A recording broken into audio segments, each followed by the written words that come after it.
Selamat sore teman-teman, kembali lagi bersama saya Gabriel Arya Praba. Kali ini saya akan menceritakan tentang sejarah berdirinya RRI. Generasi radio pertama kali ada di Malabar, Jawa Tengah sejak tahun 1925 atau sekitar 20 tahun sebelum ada RRI. 5 tahun setelah itu, terbentuk Univera sebagai organisasi radio amatir milik Belanda. Sementara stasiun radio pertama kali berdiri di Indonesia bernama PRV. PRV juga didirikan Belanda yang berlokasi di Batavia. Selanjutnya juga ada stasiun radio Nirrom di Jakarta.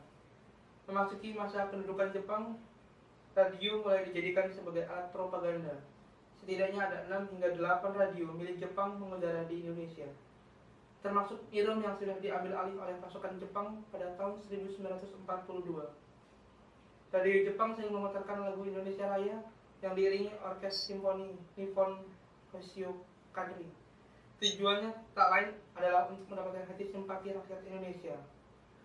Perdana Menteri Jenderal Tojo Hideki melalui siaran radio Hoshio Kadri Kyoku di Jakarta lantas mulai melarang pemutaran lagu Indonesia Raya dan lagu Barat.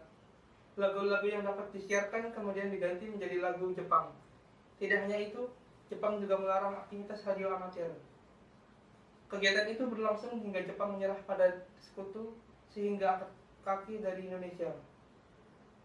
Setelah penjajahan Jepang, tokoh-tokoh yang dahulunya mengoperasikan radio Jepang di 8 kota, yakni Jakarta, Bandung, Purwakarta, Yogyakarta, Surakarta, Semarang dan Surabaya dan Malang, mengadakan rapat di rumah Adam Kadarisman di Menteng Dalam, Jakarta. Rapat menghasilkan keputusan tentang pendirian RRI yang dipimpin Abdurrahman Saleh. Rapat juga menghasilkan piagam 11 September 1945 atau Tri Prasetya RRI. Stasiun Radio Nirrom yang kemudian menjadi cikal bakal radio Republik Indonesia yang kemudian menjadi dasar dari gedung RRI sekarang.